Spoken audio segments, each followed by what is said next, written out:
Hello, ladies and gentlemen, Nakiato here, and welcome to episode 13 of the Heroes Hideout Gaming Podcast, where, well, you guessed it, we talk about gaming.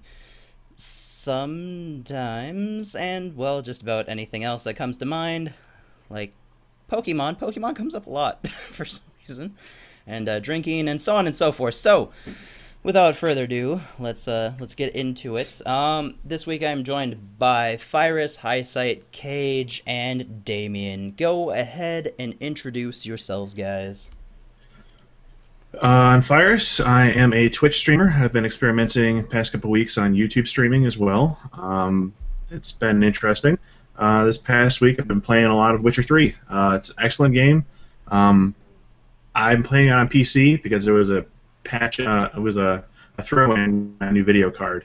I've been really enjoying it though. It's I enjoy the Witcher world, and it's set in a GTA sandbox world, so you can go do side quests as long as you want. I enjoy the combat. I enjoy pretty much everything about this game. So I would definitely give it 2 thumbs up and a third one if I had one. So that's me. Glad to be here. Next. My name is Highsight, gamer extraordinaire, streamer sometimes, and YouTuber every now and then. Lately, I've been playing Lemma, a first-person parkour game with a really big emphasis on abstract level design. It's absolutely insanely awesome. It's basically all vectorized, so all of the environment is completely destructible and creatable, but not in a way you might think. All creation of the environment is done strictly through parkour moves, and it ends up being a really cool take on the parkour genre. I would say, think of it as Mirror's Edge. If Mirror's Edge were more based around puzzles and less around dodging enemies that are all shooty bad guys and, you know, not set in the real world. It's really cool, and I'd really recommend it for $15 on Steam right now. Definitely worth the money. Next. That's you, Cage. Oh no, Cage, we can't hear you. He doesn't realize Hello? it. Stop muting yourself. Hi, can you hear me now? This is a I'm quality here. podcast, folks. I'm Cage, and I like to mute my headset and then forget which direction is on and off. I'm a gamer, streamer, and cosplayer. I've been playing Sonic the Hedgehog 2 lately. I picked up the Sonic the Hedgehog collection bundle off of the Humble store while it was on sale last week, and I've been loving playing that lately. Revisiting, especially the music. So, but yeah, I'm unmuted though, so yay! Yay! Yay! It's good. I'm Damien. I'm a gamer and a musician and very rarely streamer. And this week I tried to go back and play World of Warcraft, and that was not good for me. And It's not good for anyone. I also tried it. Did you Yeah, I forget tried about our World of Warcraft drop that we talked about a little while ago? yeah, I mean, well, see, what happened was like 4 or 5 years ago, I went and played World of Warcraft, and I didn't give it a fair shake. I just went into it going, I'm going to hate this game. And so then I went back, and I'm like, okay, you know what, clear my mind, just play it, and then I hated it regardless. So, yeah, that, and I've been working on writing a couple songs by myself and trying to figure out what I'm going to do for drums, because I don't have a drummer on hand, and I'm not that good at drums. So. All right. Sounds pretty legit. And I am Nakiato. I am your host. I am your I don't know, whatever it is. I am your god. No, I'm kidding. Only slightly. I am a YouTuber. I'm a YouTuber, Twitch streamer, and so on and so forth. I am a player of the games. This week I played. Actually, I platinumed The Wolf Among Us. So I full on got every fucking trophy for that game. That was fantastic. Holy crap, was that game good. I loved it. I loved every minute I sat with that game. And then I played some Firefall. I'm starting to get back into that again. Looking forward to the PvP release later this year. And and then I was playing something else that I can't talk about. So yeah, that's been what I've been playing. I haven't really been doing any streaming or anything like that. Just kind of enjoying myself playing some games as of recently. So yeah, so let's hop into the show. So we'll start the show off with with the news. Oh fuck, we don't have Gauze on this week again. God damn it. Alright, no, hold on. I fucking did it last week, so somebody else is for damn sure gonna do it this week. I was hoping you practiced. No, I didn't practice. No, somebody else do it. Fuck it, I got this. No, I got it. Oh, you got it? You got it? I was going to do his, it's the news thing. Oh. It's the news, yeah, it's the news. Are you ready for or I fucked it up. It's the news. There we go. I got it. All right. So let's get into the news segment of the podcast. That was awful, guys. Gotcha. That was News segment of the podcast. Let Damien try. Do you want to try just again? So you know. Just so you know, I can't freaking hear what I'm playing. So, okay. It's the news. Yeah, no, I haven't played it in forever. You know.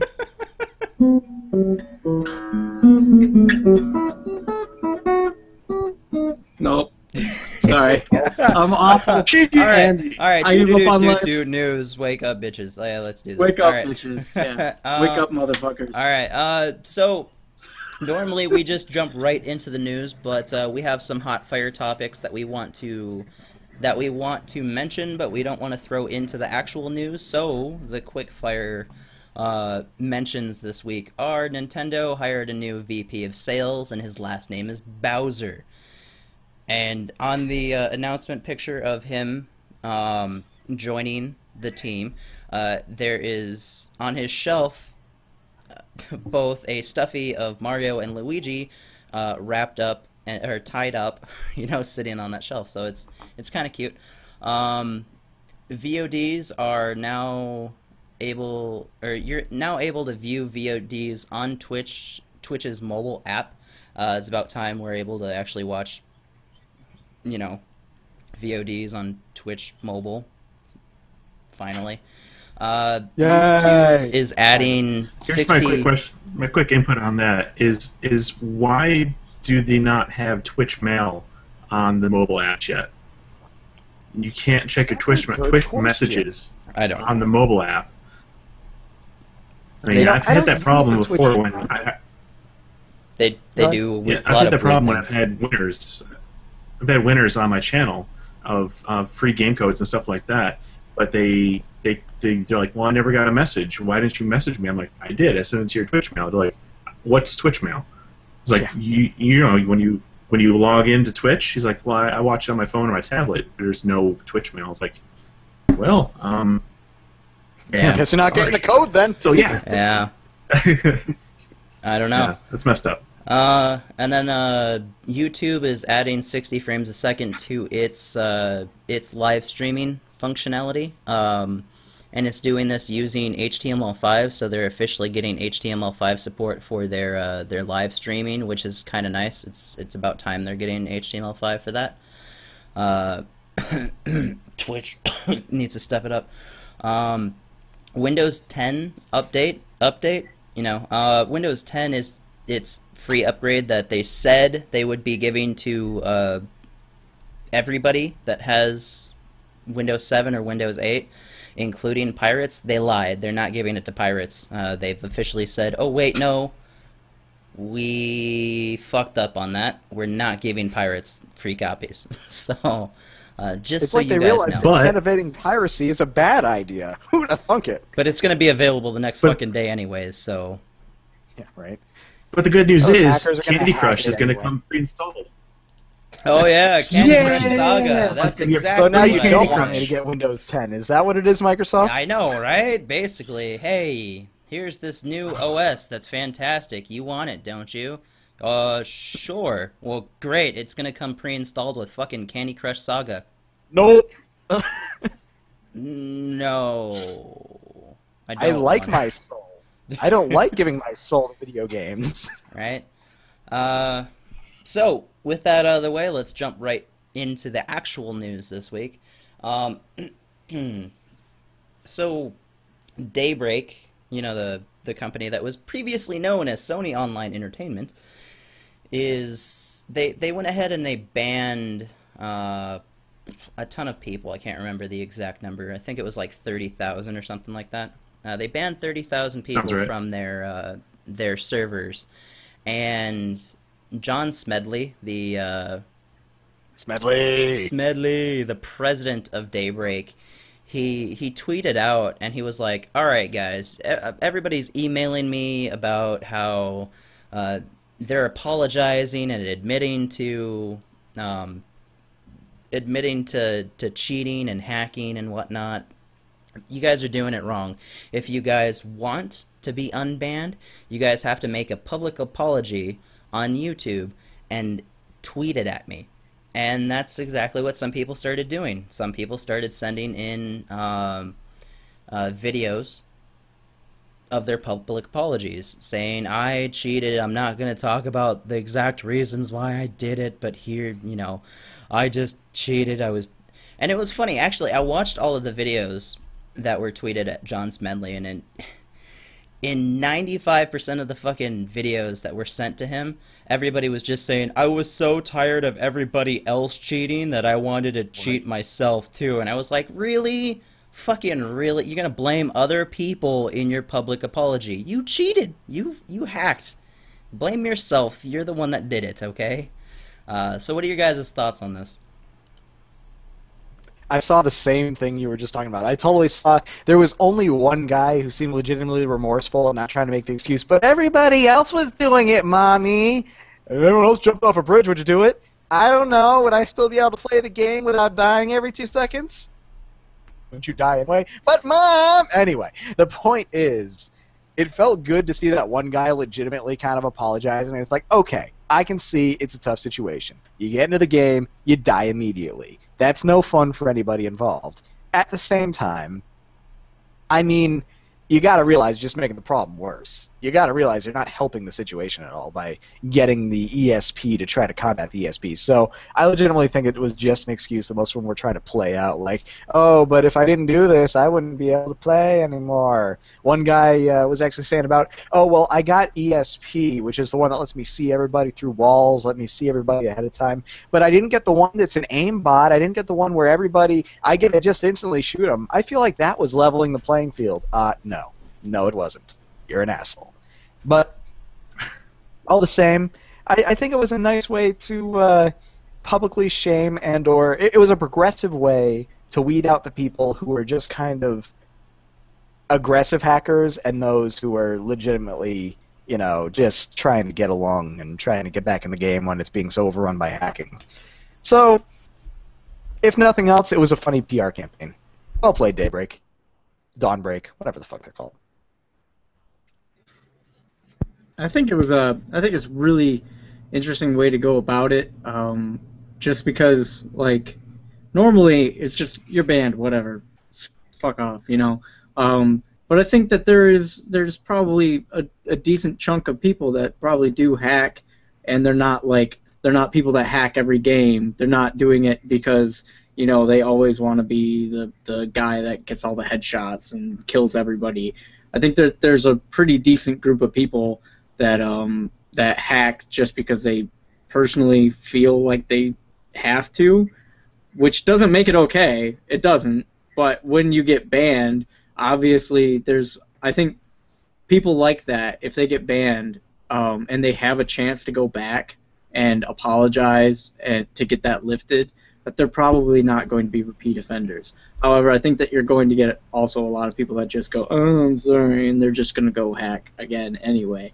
But I think that there's quite a few people out there that are just, you know, they just did it and it was a stupid decision, and giving them a second chance is interesting as long as their apology is genuine and they're not just douchebags.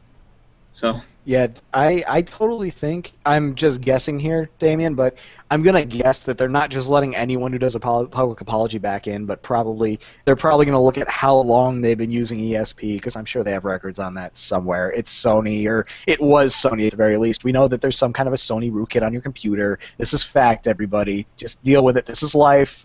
Your computer has a Sony rootkit. But anyway, I'm sure they have some other factors as to unbanning it aside from just the public apology, because, let's face it, every hacker and their mother would be publicly apologizing. My problem with this isn't the fact that the developers or the people that own the company feel offended that people cheated in their game. My problem is everybody that they played with on those servers that got cheated by these other people hacking the game. Those are the people they should be apologizing to, and I figure this is just one way of trying to keep their player base. I mean, if your game is rampant with cheaters, even if they throw out 30,000, who's to say that these people aren't going to come back with a different, a different hack? And who wants to play in a world full of hackers? It's funny. It's actually, it winds up being advertising for them in a sense, because all these people that are making public apology videos, they're all getting views. I mean, the last one that I checked, he had 50,000 views on a channel that has less than 100 subscribers. So he's getting tons and tons of fucking views, and everybody is thumbing down the video. And when you downvote a video on YouTube, you actually increase its searchability Relevance. on YouTube. So when people look up banning in games, that's going to be up higher on the list. And because they're talking about how they got banned from H1Z1, they're then advertising for that game. So it's funny because it's a smart way of doing advertising, in just telling people, okay, make videos where people are gonna fucking hate you for doing it, and you're gonna feel publicly fucking shamed, but hey, you're gonna get us some more players, And that PR goes both all I gotta say. That PR actually goes both ways, because one of the players who apologized actually went on to say, hey, I also stream this game on Twitch, and if you looked at him when he posted that video, his title was actually, I'm one of the guys who got banned and brought back in. Ask me anything, or something like that. It's like, welcome me back, maybe? And, sure enough, he still doesn't have any, real viewers, but he has 30 now as opposed to the 0 he had then. So, better. I think that the company should do more, like somehow tagging the hackers that are allowed back in, just so players kind of know who they are. I mean, sure, that means they're more likely to get shot in the face the moment they show up, but I think that should be, there should be more than just say you're sorry and then we'll let you back in. Personally, even if you did it just to feel even. Sorry. I wouldn't mind segregating them. No, I don't. Okay. I don't. I wouldn't mind segregating them. I don't think you Putting need back to. on specific servers. I don't think you need to segregate them. I like this idea of publicly shaming them. I think it's a really good idea. Publicly shaming them on a social platform like YouTube it's entertaining for many reasons. But I would like to see something in-game. I don't know, like in-game execution or so on and so forth, something along those lines. Like, Guild Wars 2 recently did something very similar. A GM took control of a character that was caught cheating in the game, and then when that person logged into that character, the GM took control of him when that person was watching his character, and then brought him to the side of a cliff, told him how he was being banned, and then jumped him off the cliff, logged him out, and completely banned him for life. I would like to see more stuff like that. I think that would definitely be a good way to let people know, hey, don't cheat, don't do it, because we will publicly fucking shame you for doing so. Maybe have one area in a town square or something, if it's an MMO, one of the main town areas, like right there in the fucking smack dab center of the place, have like an executioner's block, and when you get caught cheating, you know, you get executed right there in game in front of pretty much everybody in the fucking town square. That's probably my favorite way of dealing with, banning, honestly. I mean, let's face it, if you're going to take somebody, if you're going to wipe their existence off the server, do it in a publicly fun way that gets everybody involved. It's like, gather around, everyone, gather around, the execution block is now armed and ready. And there goes his head. Never again. Banned. Bye-bye. Right, and it's good to be a warning to people, like, this could be you, Yeah. I like it. And then get their head on a pike somewhere, and then, actually get it in-game on a pike, and it's like the Hall of Infamy. Of course, then people might just try to get executed, try to have, like, a really goofy character head or something like that. Yep. Well, alright, well, I think it's time to move on from that one. The next one is... Should have thrown that one in the quickfire. Oh, well, we'll just bring it up then. This one should have technically gone in the quickfire, but we'll just bring it up here. The Need for Speed open world game, the new one that's coming out, is pretty much Underground 3. Yeah, no, I'm actually really excited about this. They've talked a lot about the back end of this, about how they've learned a lot over the years of development for the game. They know now that 10 years ago the game sold a lot better than it does now, so they need to try to focus on what made the game popular back then. So they're doing a lot of throwback to what Need for Speed used to be. So the car customization, the type of music like R&B, hip-hop, they're bringing that back, nighttime racer, so pretty much everything that Underground was, and combine that with like Need for Speed Most Wanted, and that's essentially what this Need for Speed reboot is. What are your guys' thoughts on this? As long as they keep your driver inside the car, unlike what they did in Need for Speed Run, I think it'll be an improvement. I never understood why they had on-foot gameplay in a Need for Speed game. I tried to forget about that part of the game. Honestly, I completely forgot until you mentioned it. The run was so bad. For when your Need for Speed is 5 miles per hour. I was just going to say that, too. Yeah. But I'm really interested to see what it's going to be like. But I personally, Need for Speed, I really only like the Hot Pursuit games. So, I don't know. Should be alright. I'd say it looks cool. I mean, I've only played Hot Pursuit 2, and that was a good time. But I will say this. The teaser trailer they showed, they had to say at the end that it was in-game engine. I was watching that trailer, and I was thinking, holy shit, this is an awesome live-action trailer they got going on here. Then at the end, they have to drop the bomb that says, all footage in-game, or in-engine, or one of those two things. And I literally shouted at my screen, bullshit! My friend, bullshit. That was too realistic. So either it's going to blow my fucking mind how good this game looks. Like, literally, I'm going to think, wow, this is real life, and Oculus Rift need to apply. Or I'm going to be like, I knew it was bullshit. I knew it was bullshit! Because we live in the age now where you need to we need to be suspicious of everything. Thank you so much, Watch Dogs. I thought the car looked pretty baller. I mean, it did. they do. They look great. Follow that up, Damien.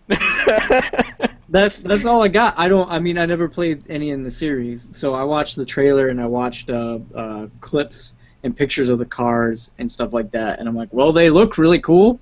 So there you go.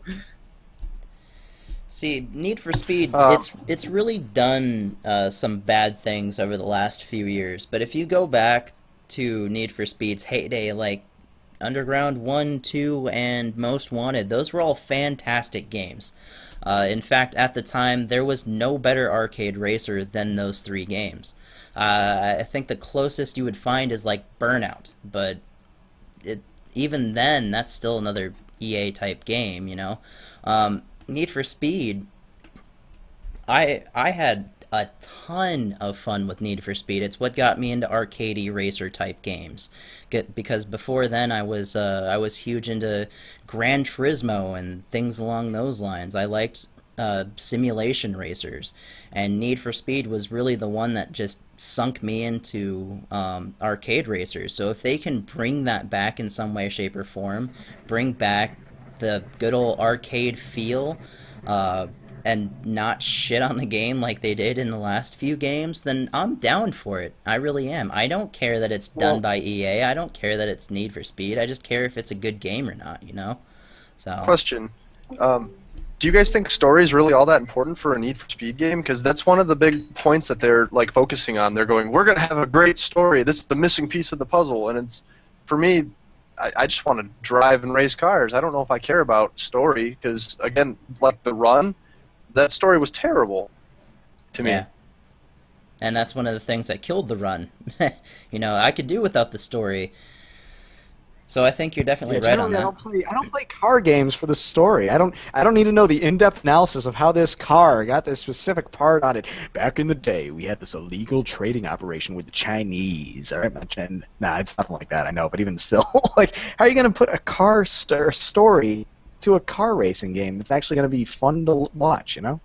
And no, I'm not counting the Fast and the Furious because they somehow just crossed every boundary, like, known to movie man. That's not about the cars.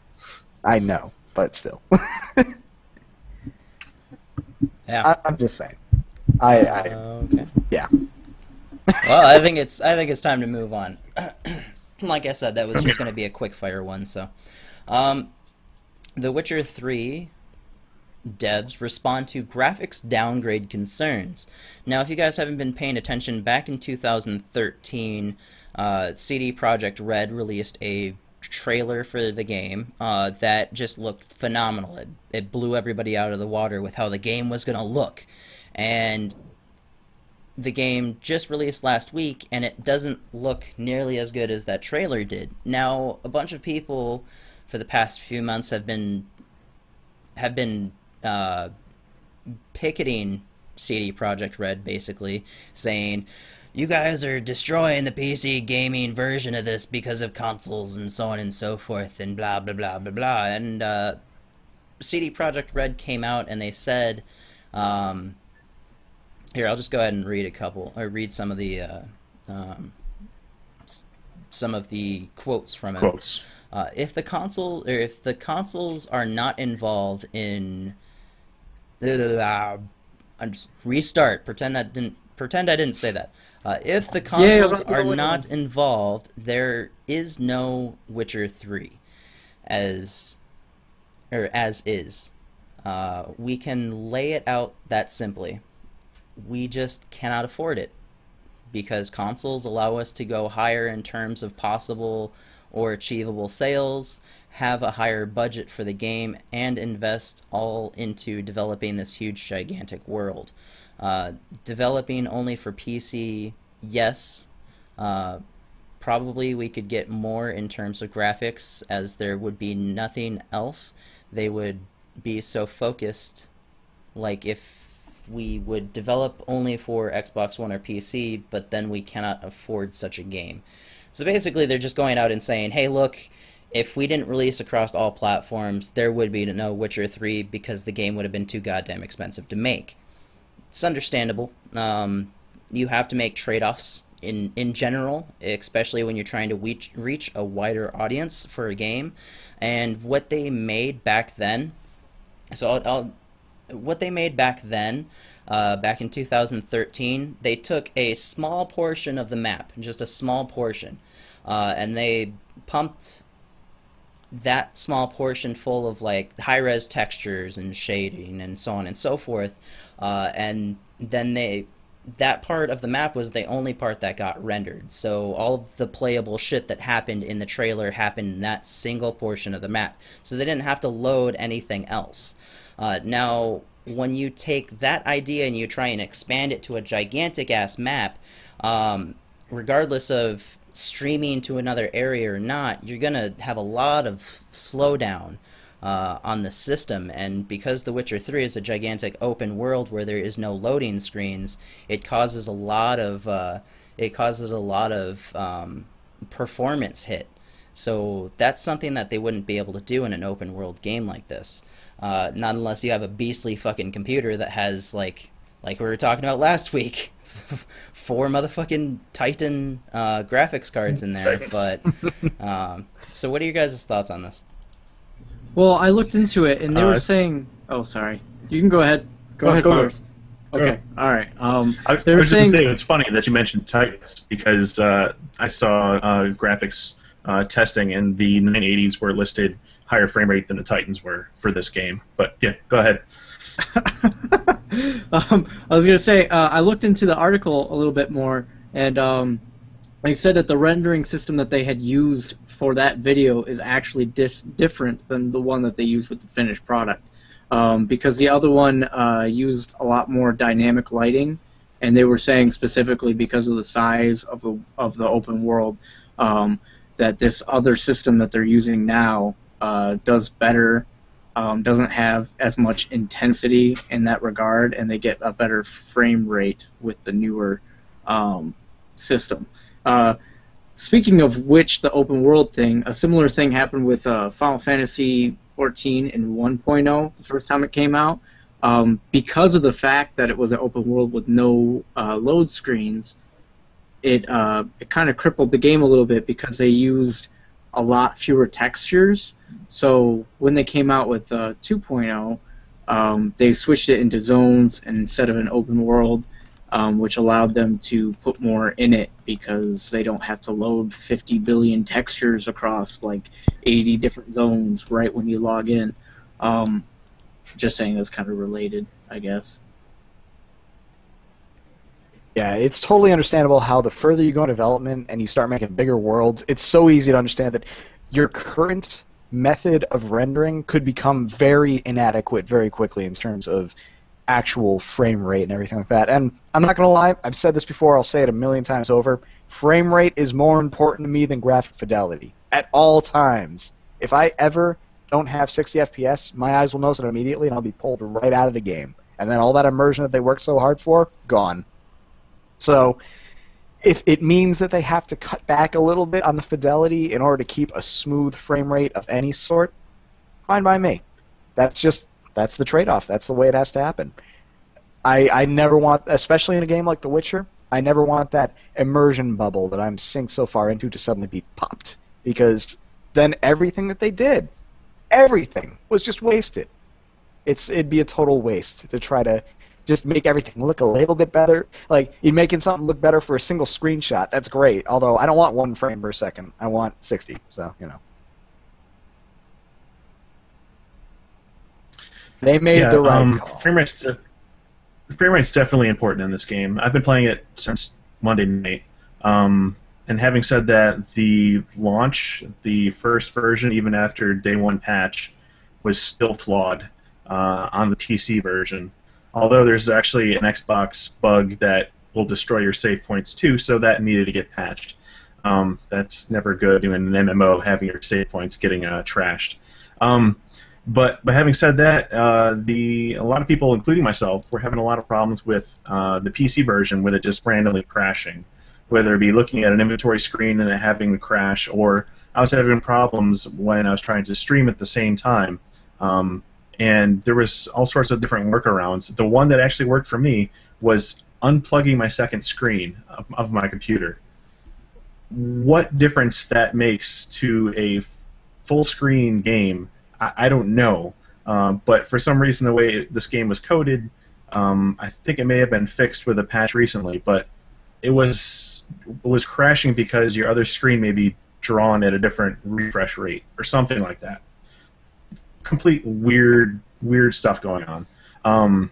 So right now, if you had a choice, I would definitely suggest getting the game, but get it for PS4 maybe. Now, the difference between the different resolutions, the different levels of graphics, I totally understand that you have to pull back a little bit to get a more wide release. You know, just think if they're trying to deliver this on the PS3 and the Xbox 360 at the same time as well, like a lot of games in the past 2 years have done. You know, not only developing for PC but developing for 4 other consoles. The nightmares involved with that, I can't even begin to imagine. But the fact is, they released this last year, or actually 2 years ago now. This beautiful preset, and then we get something that's a little less than that. Personally, to me, I don't care much when I see trailers like this that are pre-release. I treat them as movie trailers. You know, this is what the idea is, not necessarily what it's going to look like in its final state. So I take that with a grain of salt when I see release trailers, just like this the Need for Speed trailer that they showed. I don't expect it to run like that, especially on my machine. So what I get is what I get, and that's what you get as a PC user. You get your personal experience as opposed to a console, which you should get the same experience as everybody else that has that console version. So that's part of the price that we pay for being members of the master race, I suppose. Hey, I was gonna say, I think that it's kind of ridiculous that people would be upset about that, about a trailer that's, like they were saying, from 2013. Were you really, when you were at the store or online looking for your product, thinking about that specific one from 2013, going, you know, that's the reason why I want this? You know, I think that's really ridiculous, because I don't remember anything any trailer I saw in 2013, especially not with enough clarity that when I go to play the game, I'm going to be like, wait a second, this isn't what I saw 2.5 years ago. They lied to me. And then I'd have to like look it up on YouTube, and then I'd have to leave an angry comment, unsubscribe, not downvote because that'll make them more visible on YouTube, and then throw my computer out the window.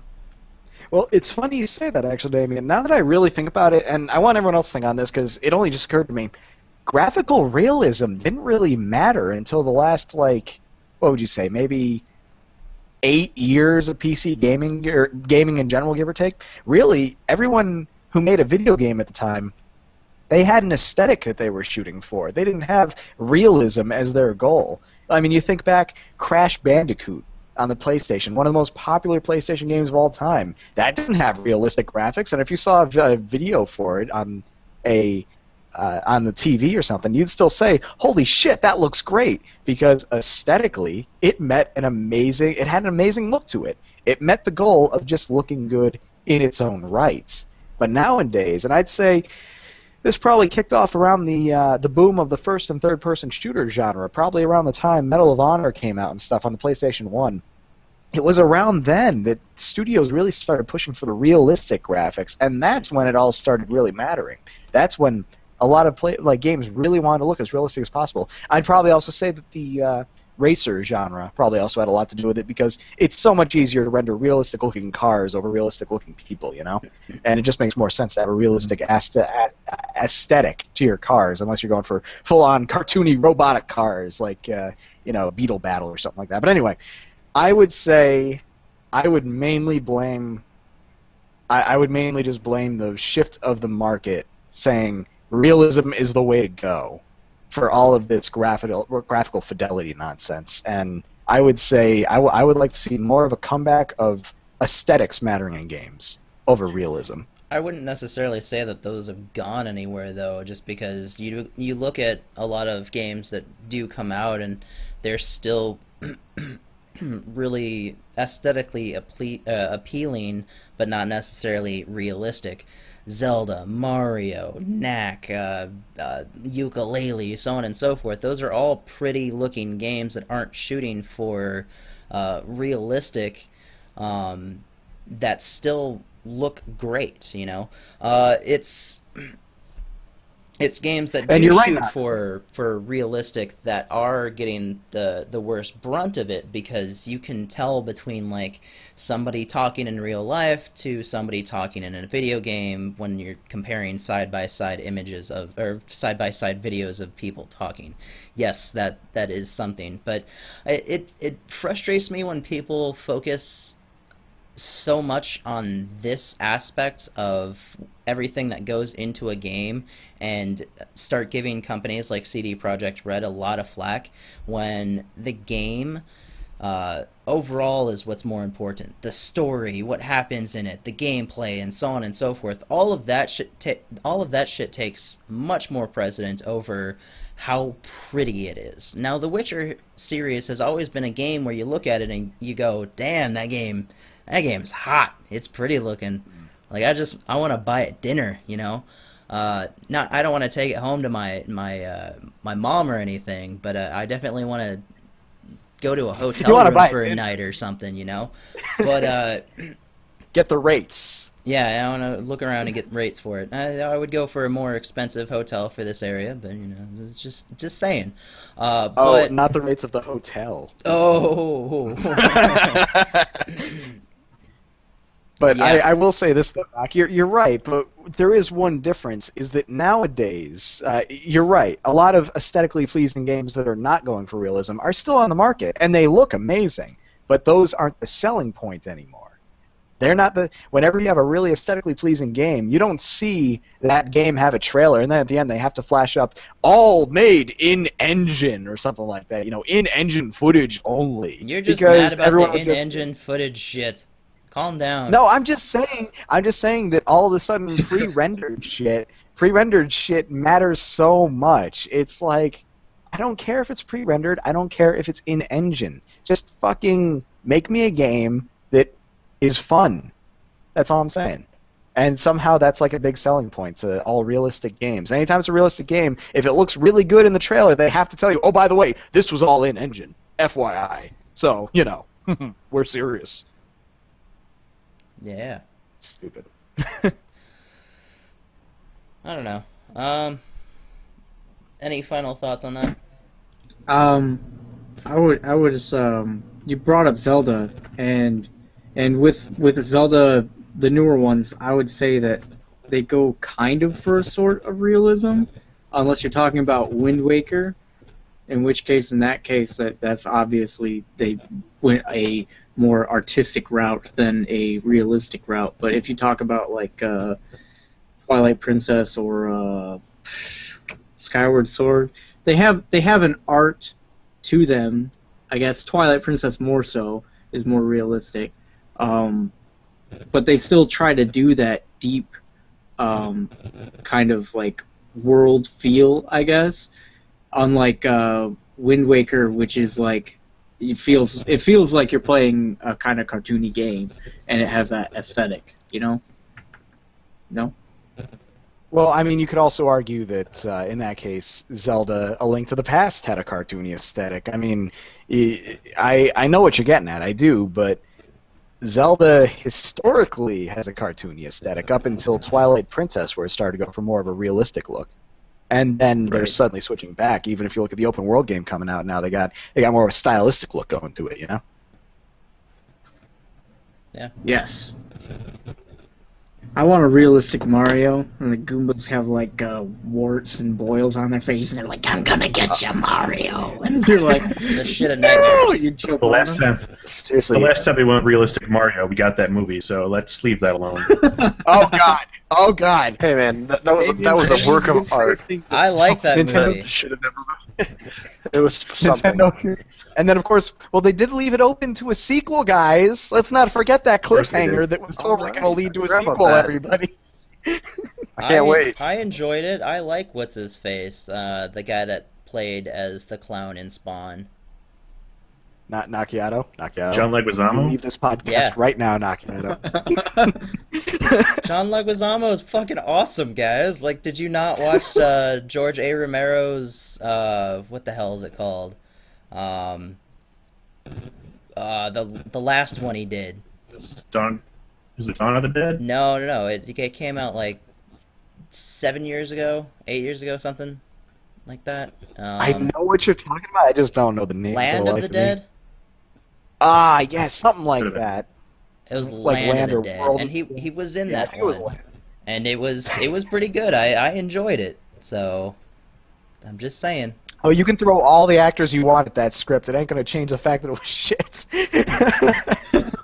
And the makeup was horrible. Absolutely horrible. Oh my god, a monkey. I would rather watch the Super Mario morning show with Cyndi Lauper and Captain Lou before I would watch that movie ever again. Did you guys ever watch that morning show they used to have? No. Oh yeah, The Super Mario do the Mario. called? Adventure Club or something like that. Yeah. The Super Mario Super Much- Show. Much better. Yes. There you go. You got it. Yeah. Now I remember that very vividly. I remember thinking it was so amazing until I realized, wait, what am I watching? Am I not stoned enough to enjoy this? As a 7-year-old kid, do I need to break out some marijuana to enjoy this show? Because holy shit, it's actually not that good. There was a much worse Zelda show that followed it up. I hand to God. They gave Link a catchphrase. They gave Link from Zelda. Excuse me, princess. Excuse me, princess. Oh my god, it was so bad. Why did they give Link, the most silent protagonist in history, a catchphrase? Oh, childhood pains. Do you remember? Was it Captain Nintendo? Power Hour. They had. He was like some guy got sucked into the video game world and had like a zapper. Yeah. Yeah, Well, I think it was Captain Ed, the Game Master.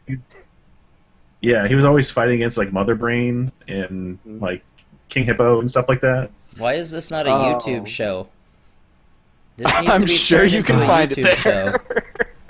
Oh my god, the most Somewhere. painful thing? One of the main characters was Simon Belmont, and it was the most flamboyant Simon Belmont you could ever hope would exist in the universe of Castlevania. Hand to God. I mean, if you're going to make a main character with a whip as his weapon, then that is absolutely the personality you give to that main character for a children's show. It was so spot He should have been Simone. Simone Belmont. Simone Belmont.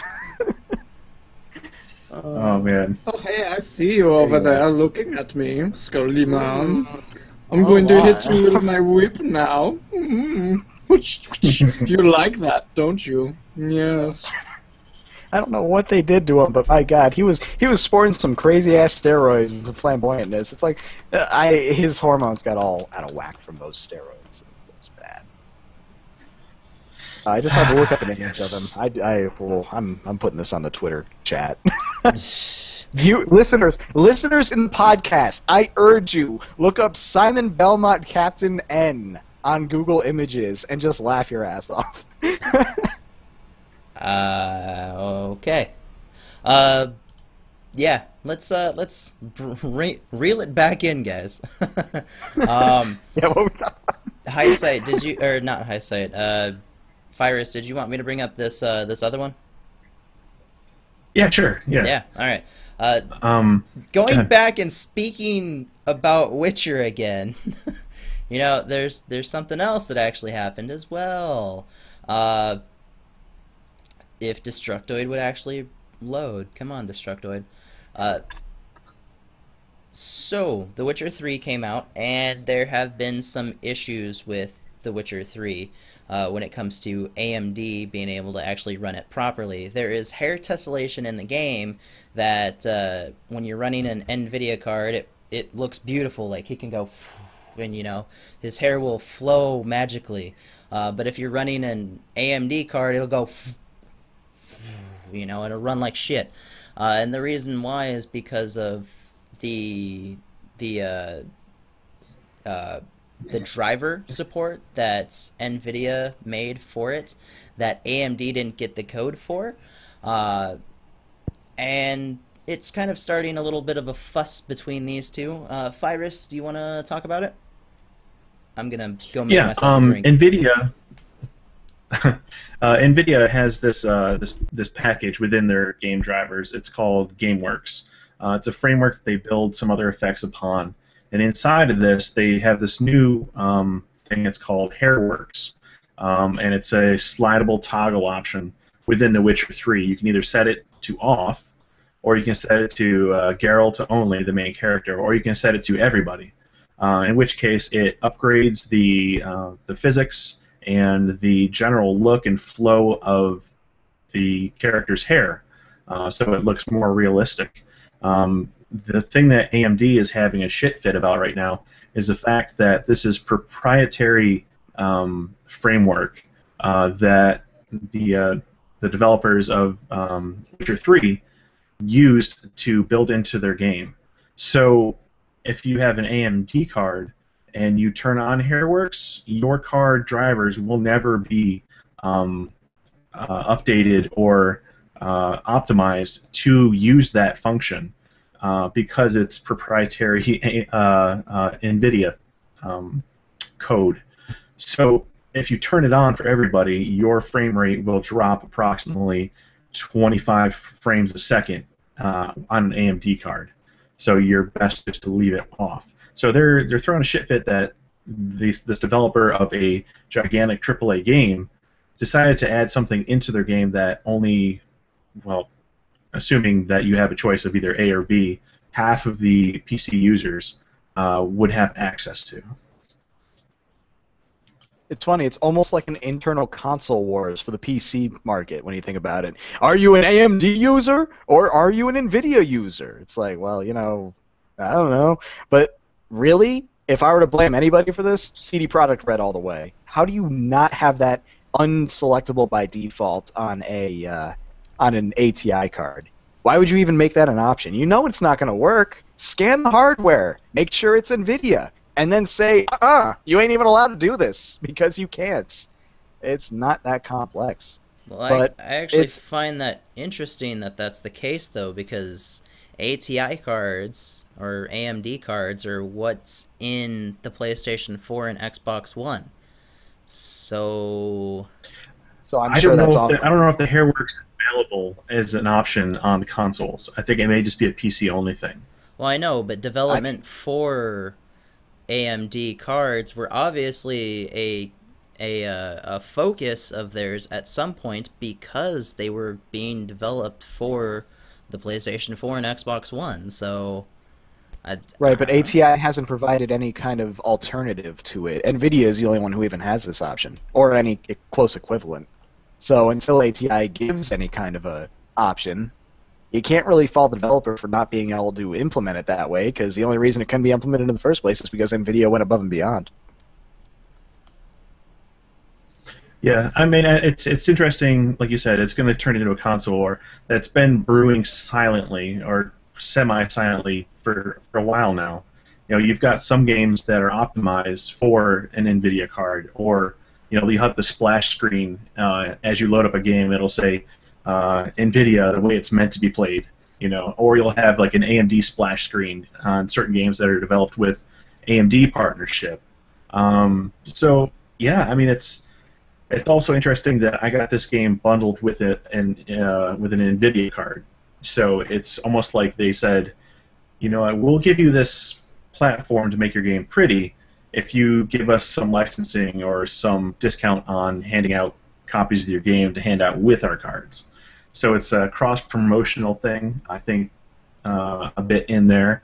But yeah, it'll be interesting to see what happens with this. I think the reasons why they didn't scan it and hard-code it against it is because maybe eventually they will be able to tear the code apart and basically put it back together and reverse engineer a driver for AMD to get around the Hairworks format. So I think that'll be a lot more complex than you realize, honestly. Well, yeah, I mean, it's not going to be easy, but until they have an alternative, you know, maybe they can tear it apart and try to learn how they did it in the first place to offer a AMD version. I'm sure they'll come up with something, but I don't know if they're... I honestly don't know the legality of it, but I feel like if they reverse engineered it, NVIDIA could sue them. So they would have to come up with an alternative. Don't get me wrong, because at this point, they're falling behind. They don't have physics. They don't have this hair thing. There's another thing I saw before, too. Oh, it was in Far Cry 4. They had something called like fur mode or something like that. I don't know. And it made the fur on wolves and crap really in depth. But again, only if you had NVIDIA. They have a special anti-aliasing method only in NVIDIA. They gotta catch the hell up, honestly. I understand ATI is the only competitor to NVIDIA that actually is worth a damn, but it doesn't mean that they're going to stay that way forever. And that's actually a very threatening position to be in for PC gamers if we don't have any alternatives that are keeping up to date. It can end really badly if there's no competitor. Yeah. And you think cards are expensive now? Yeah. It's like, what's that? What, you don't like the idea of a $1,000 Titan? How about something that's slightly worse than a Titan for $20,000? Yeah. Yep. Dystopian futures, ladies and gentlemen, they do happen. You know what this kind of reminds me of, though? You guys remember the PhysX cards that they used to have back in the day? The actual PhysX cards? Mm-hmm. So not only did we have video cards, graphics cards that do all of our video processing for us, but we used to have separate cards that we used to have to put into our computers to process the physics, and those were only around for a couple years before they actually were just integrated into video cards. But when a bunch of games were coming out that needed support for physics, it was weird to see what it would, or what games would run like without those damn things. I didn't have a physics card, and I tried to boot up this one game that had it was a multiplayer map, so you had like 6 people that spawned around this map, and you guys would try and go kill each other, and there's just this one big banner in the middle of the map that just swayed in the wind, and it was supposed to show off the physics capabilities of this card, and I didn't have the card, so I tried to run it, and it was just like, anytime I looked in that general direction of that fucking thing, I got like 5 frames a second. It was nuts, and it looked like shit. But fast forward to now, and you go back and you try to play something like that, and it would look fucking gorgeous. But I don't know. I find this type of competition is good, and it can be kind of frustrating in some ways. This type of competition, it makes me angry in the sense of, or not in the sense of, it makes me angry in the same way that DirectX makes me angry. So DirectX is something that you need for gaming as a whole. Most games support DirectX, and sometimes you'll see a port that is supported by OpenGL, like 4.2 or 4.5, one of those two. But it's not nearly as good as the I shouldn't say it's not nearly as good as the DirectX version, but DirectX is the one that's more prominent. If not, you have to use like Wine or something to get around that compatibility. So Microsoft kind of has a dominant role in the PC gaming space because of everybody's reliance on DirectX, and the fact that DirectX won't legally be allowed to go anywhere else but a Windows platform. So in my opinion, people should start developing more for OpenGL, just putting that out there. But I mean, this type of competition is good, but at the same time it does bring up bad blood between developers. I don't know. I don't know where I was going with that. I was just ranting a little bit. Yeah. Yeah. Moving on. Yeah. Yeah. Okay, moving on. Do do do do do do do do do do do do do do do do. Hey, you guys remember retro consoles, right? No. No, we're speaking No, about... what's a retro console? No, you guys don't remember what retro consoles are? Like the Sega Genesis or... Console? You mean like the thing I type into my computer so I can play games? No, he means like how you make somebody feel better. Oh, so like that ironic gaming thing that people like when they don't really know about the one true PC gaming method. No, I meant when you're trying to make somebody feel better, you console them. Oh, you console that. Oh, Yeah, that's a good play on words. Wow. That's Missed that one. yeah. Yes, Retro Naki, console. tell us all Yes. about retro consoles. Retro consoles, yes. So your Game Boy Advance, your Game Boy Color, your Turbo Graphics, all of those are getting a master retro console. This is a box that's going to be able to play pretty much any retro console from back in the day. And I don't know, it looks interesting. What are your guys' thoughts on a single box being able to play every single retro game that you can possibly think of? Ooh, yeah. Yeah. Go ahead, guys. I think it's As neat. someone who go ahead. Sorry, I don't know. There's a bad delay here tonight. I think it's neat in the fact that you can save the program, the ROM of the game, on a flash drive or on a hard drive on the system. So as a person who has a gigantic CD collection, for example, because I'm old and I bought CDs, that every time a hard drive crashes, I have to sit here for 12 hours and download and rip all my CDs to get my library back. In the same case, this would be a perfect way of getting your old console cartridge collection all together in one spot, where you could play them if you want them. Also, this would make it a lot easier to stream it if it had a decent HDMI output port, which I don't think in the article they talk about any of the outputs. Granted, this right now is only going to be available in Japan, but if it makes it good over there, I think it'll be coming over here too. The only thing I saw that was missing was NES cartridges. It starts with a Super NES and all the Game Boys, but yeah, it looked really interesting. Yeah, I mean, as a cartridge owner, like I still have my SNES cartridges, my Sega Genesis cartridges. I just love the idea of having something I just plug into my TV that has upscaling built in, and I, can play my old school cartridges, no problems. Don't have to find and download a ROM; it just works. And to me, that's pretty appealing. I was actually looking at something called the Retron. In fact, the Retron 5, which can do quite a few of the things. It has slots for quite a few of the things on that list, but not TurboGrafx or PC Engine, which I guess are mainly going to be known within Japan. But even still, I like the idea that it's there. Although Retron also has NES capabilities, which this doesn't. So it's all trade-offs, and the Retron is actually Android-based, which I, in general, like. So that's a win for me. And it does also have space for flash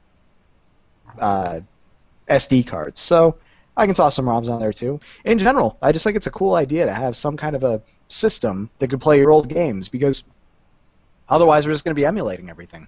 And technically this is probably emulation too to some degree, but I like the idea of having something that can at least feel like it's built with the actual system in mind. I'm pretty interested in it, but that's primarily for Game Boy games at this point. I don't know. I'm assuming most of you remember, like the SNES had the Game Boy cartridge you could pop in and play your Game Boy on your television. Yeah, I got and it. I would love to do that. I would love to be able to do that again, but with more updated, or I guess with my more updated Game Boy games and whatnot. And I mean, does it have, what's its output? It's HDMI, I think. So I mean, really, it'd be easier for streamers as well to stream old retro games as well, which would be pretty cool. I gotta wonder about the legalities of that, because Sega licenses out Sega Genesis to At Games, some third-party place that makes a retro Sega console still, and they sell it with preloaded with games. They also make an Atari console and a ColecoVision console. Yeah, but so that's I gotta wonder. preloaded with games. Yes, it is, but it is still a licensed Sega console. So I gotta wonder about the legalities of selling a different Sega console if Sega just hands out that license to just use their console capabilities, or if that's Honestly, like something Sega probably just doesn't give a shit anymore. Well, they obviously do even- because somebody's making Sega consoles under their license. So I mean, obviously they care at least a little bit. Yeah, but I'm Sega, no Sega lawyer, admitted that but they're I- stepping out of the game console market anyways, so... Yeah, they don't make the console. They don't make it though. Oh, So they're not they making They've been games making or consoles anything. forever. Well, Right. they're still got the name on crap. They're still like producing games, still using their own characters. Like Sonic, anyways. Well, no, So what no, I'm Brother saying stuff. is that Did you these not- people are Cage, you were here. Look, You were here for that conversation where we talked about how Sega is even stepping out of the video games market in just the development of software, right? We did talk about I don't that. remember. Yeah, we talked about I that. don't recall, sorry. Sega, like 4 months ago, came out and said that they're stepping out of developing games. Like they're full on letting go of their IPs and everything. So I don't know. Oh well, maybe in that case, maybe they don't care. But there are other people that would care about that. Like Nintendo would probably care about the fact that somebody's making a console that can play their games. Well, Sega still cares about the quality of their games. Just the other day, they pulled a ton of their games off the mobile markets, like Google Play and the iOS market, because they felt that it was not high enough quality for Sega for their company, for their name. So they pulled them all off the stores recently. It was just in the last week. So I mean, they still care about their games. So I don't think they're 100% out of the market for that yet. But I would think in this case, at least from a legal standpoint, I'm no lawyer or anything, but they're not reverse engineering anything. They're making their own way of emulating this cartridge software. I think that it's, at that point, the creation of, those guys in general. They created an emulation means. They created a means to play these games. I don't think Sega or Nintendo or anybody has any say on whether or not they can mass produce these and sell them. Not if it's all made by them. Yeah, see, I just don't. I was just wondering about that because I really have no idea about that because of that company that does make Sega consoles and they have to go through Sega to license to make that console. Well, I yes, mean- but they're also. I think the big thing is they're also selling the games because the games are preloaded. Yeah. And they're using the Sega name on the console, so That too, yeah. there you go. This doesn't actually say anywhere or Yeah. use the Sega logo or anything anywhere. Yeah, because it's, as far as I know, it's not illegal to make a reader for a type of media. If I were to make a reader that read discs, CDs or something, I don't think that would be illegal. So I don't know if it would technically be illegal to make something that read, cartridges.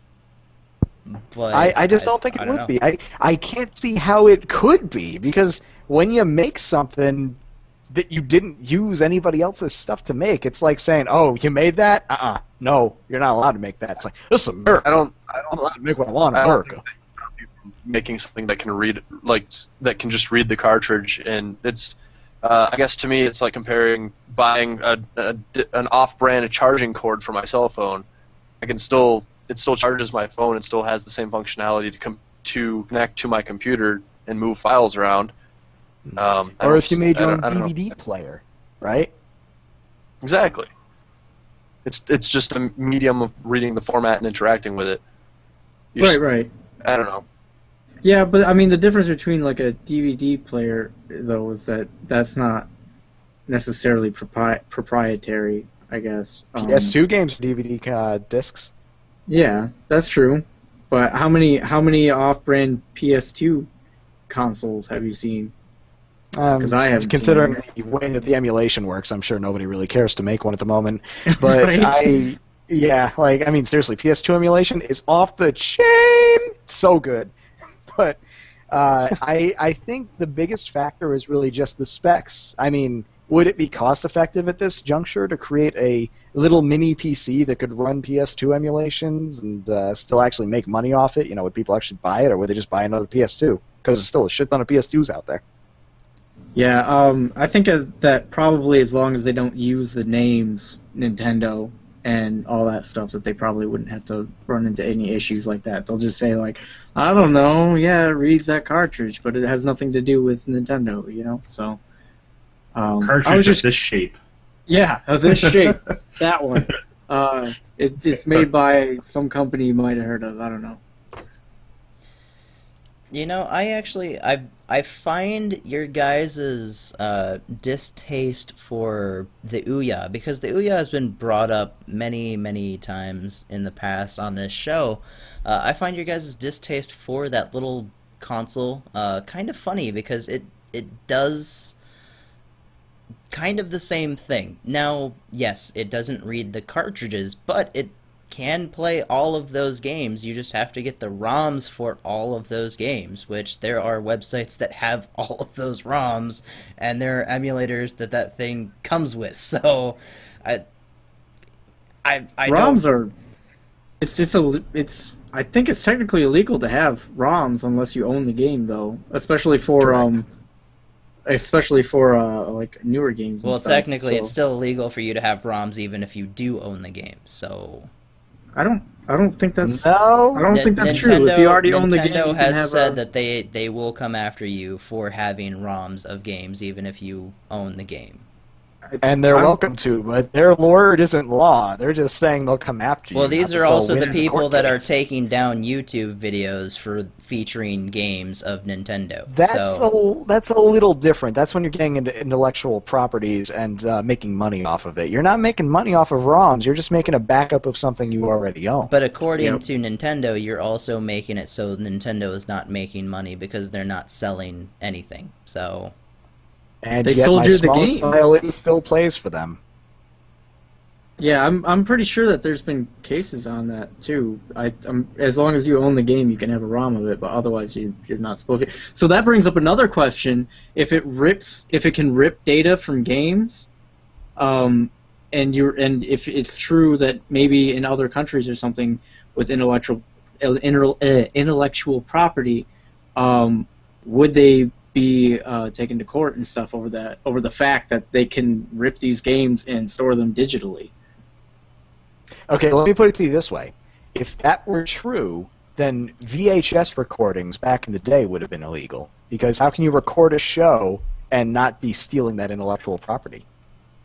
If I'm making a backup of something I'm watching on TV so I can watch it again later, then how is that any different from me making a backup of a game that I played so that I can play it again later? You can't record the Super Bowl legally. Aha! There you go. Aha! Aha! Ha ha! Ha! I don't know what the fuck that is. It's something bad. But have you ever noticed how that's literally the only case of something you can't record? And here's another question.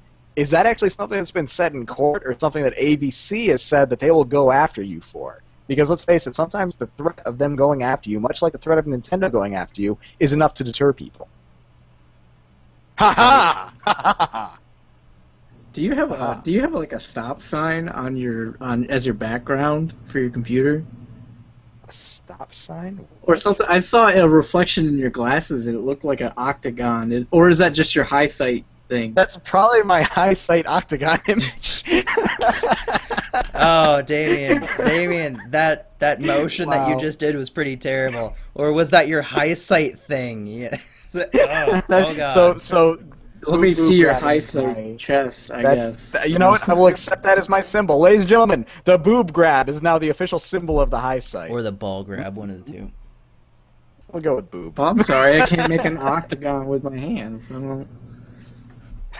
Not enough joints.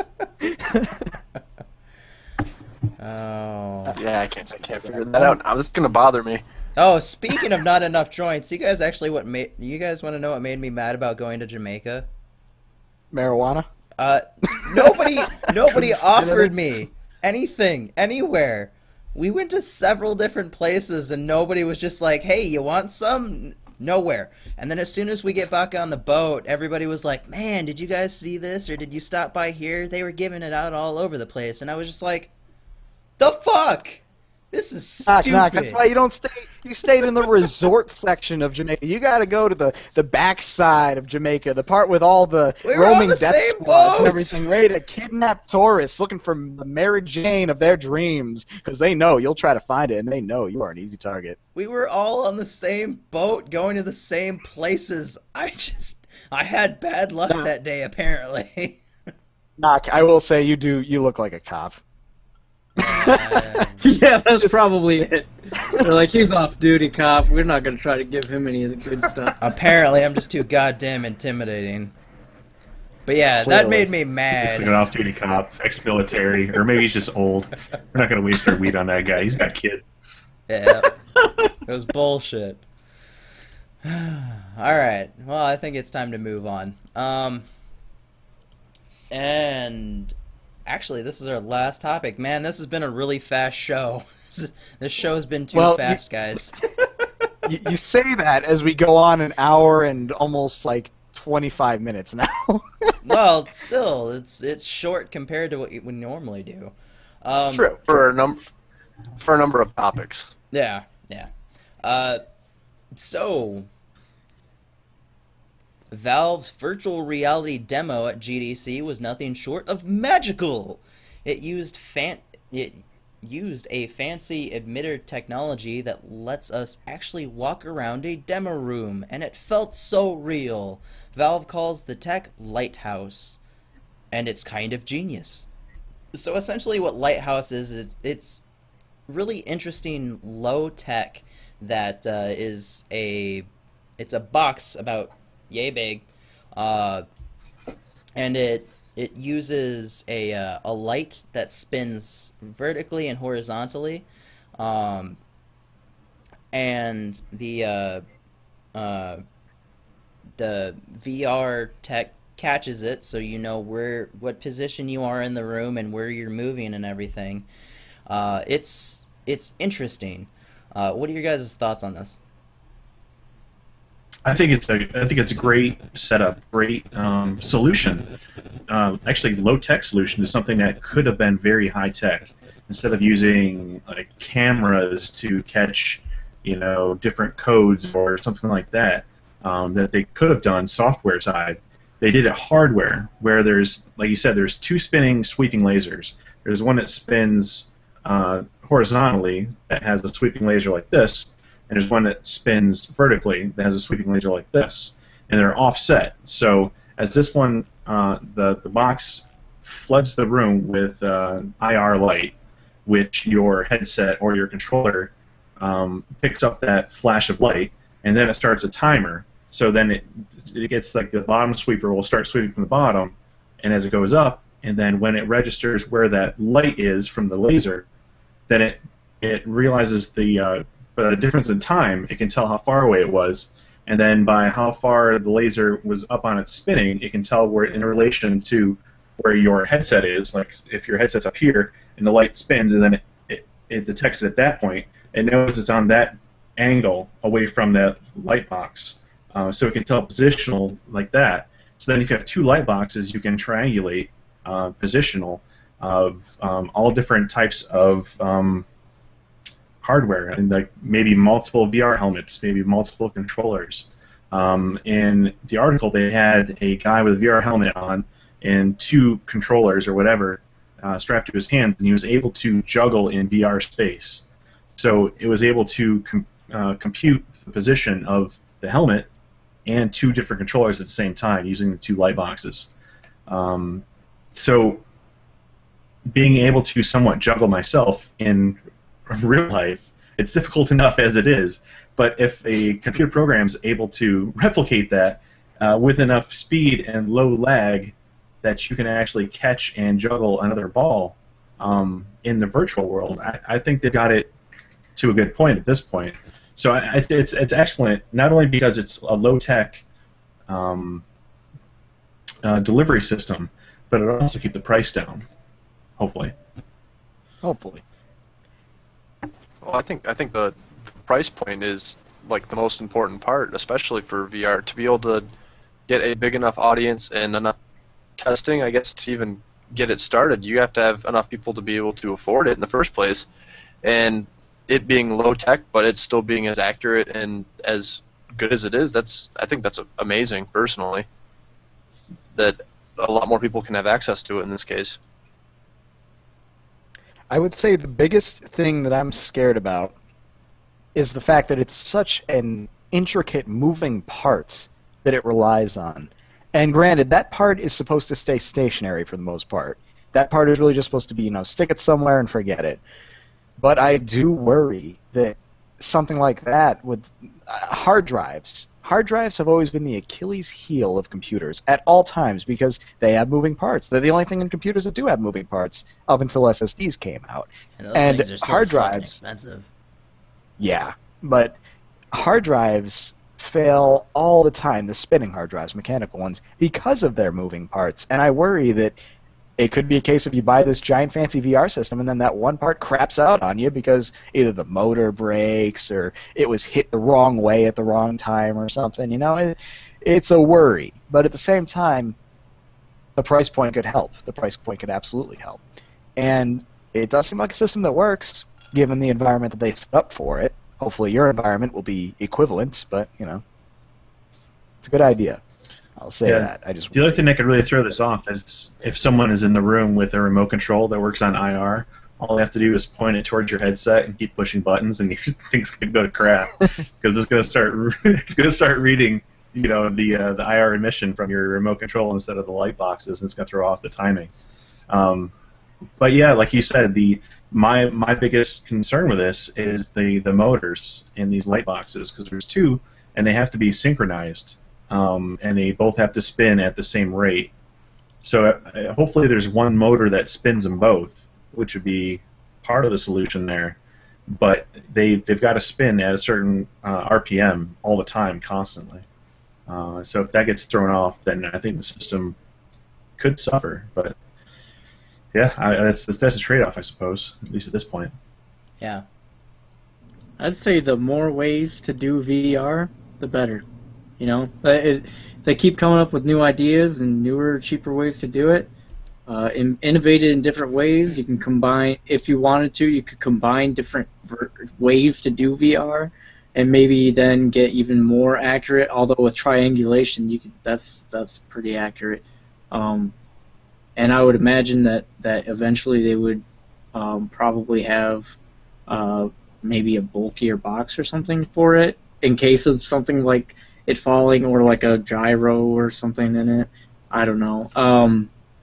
But yeah, just having a different way to do VR other than just like cameras or whatever. It's brilliant. It's brilliant. Good. It is. It really is. I just hope that they can find a way to properly protect it, Mm-hmm. I don't want to downplay the brilliance of this idea. It's phenomenal. I just really am worried that it'll break. It's definitely a good idea. I think the only thing that is going to hurt VR in the next couple of years is the fact that everybody is working on many different forms of VR and the way that VR works.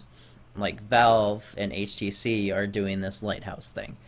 Sony and the Morpheus are doing a camera-based position tracking with their headset that has lights on it.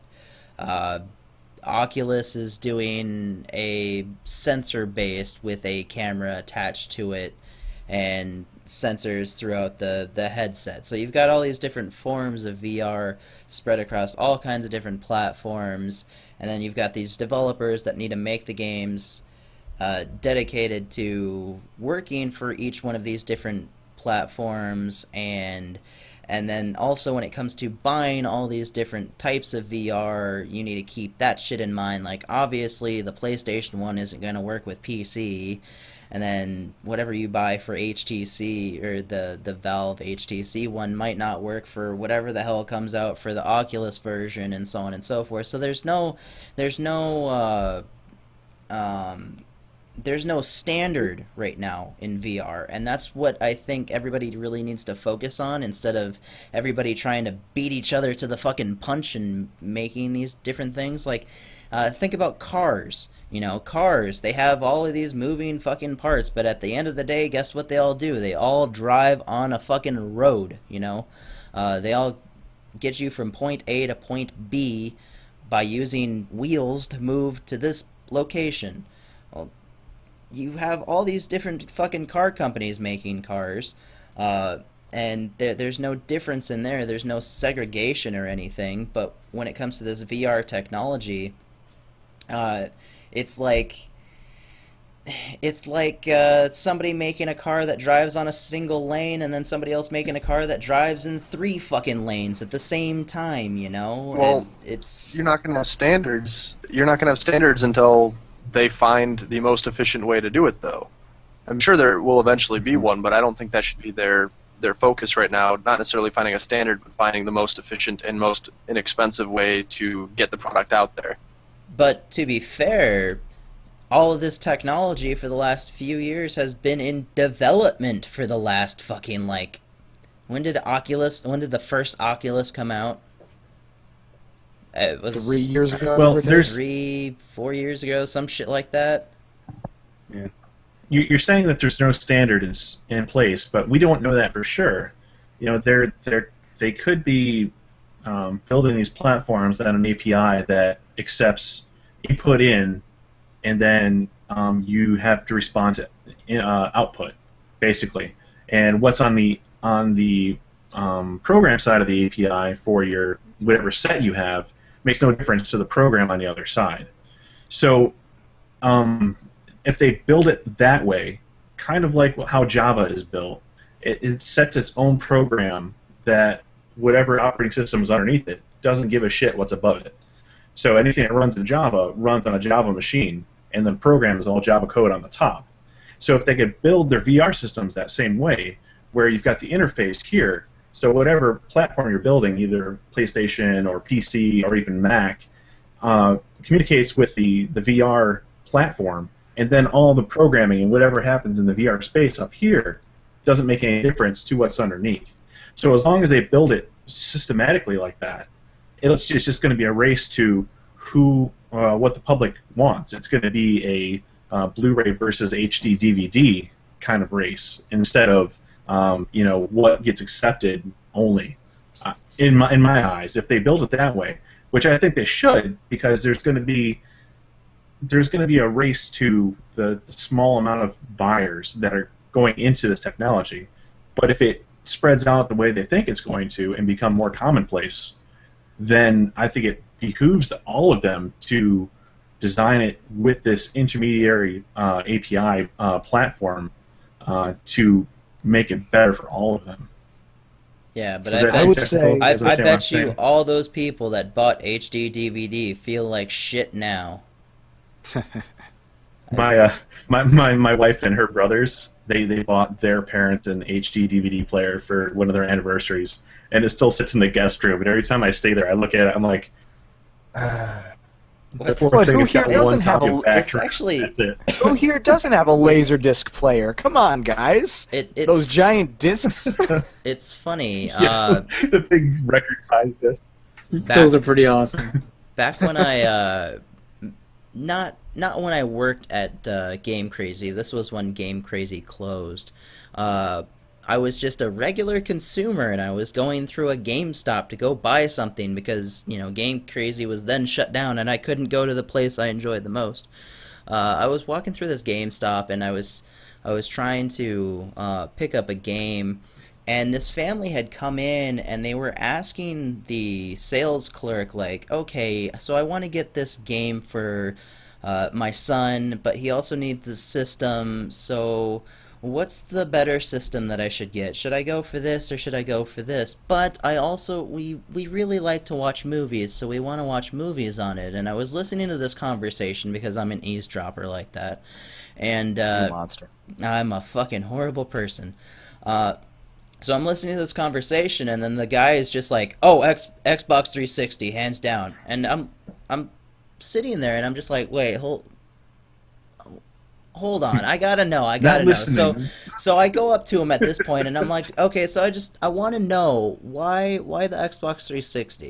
And he's like, oh, it's a fantastic system. Everybody plays on the Xbox 360 online, and it has compatibility for HD DVDs, so it's exactly what these people want. And I was just like, wait, hold on. just wait 1 second. So it's got compatibility for HD DVD. You do know that that one's going to fail, right? That one's not going to win this race between Blu-ray and HD DVD, correct? Oh no, it's definitely going to win. HD DVD is the better one, hands down, and so on and so forth. And he starts like listing off all these reasons why, and I was just like, okay. All right. You're literally just telling them this so that you can boost your fucking attachment sales, aren't you? I pretty much fucking guarantee you that's the reason why, because you have to buy this extra fucking box to attach to your 360 to sell to these people, which would then increase your attachment sales. Like, that's the fucking the salesperson in me is the one that's connecting that, and I'm just like, no. So I turn to them and I'm like, all right, no, I promise you, do not listen to this guy. Go buy the the fucking PlayStation 3. Blu-ray is gonna win this generation, I pretty much guarantee you. And that way you don't have to buy the stupid fucking attachment that is gonna be useless for anything but a handful of fucking HD DVDs. So I explain all the reasoning behind that, and the guy was just fucking mad. Like, you could tell he was furious. And they went ahead and they bought the PlayStation 3, and I was just like, you know. But yeah, I thought that was just a fun little side story.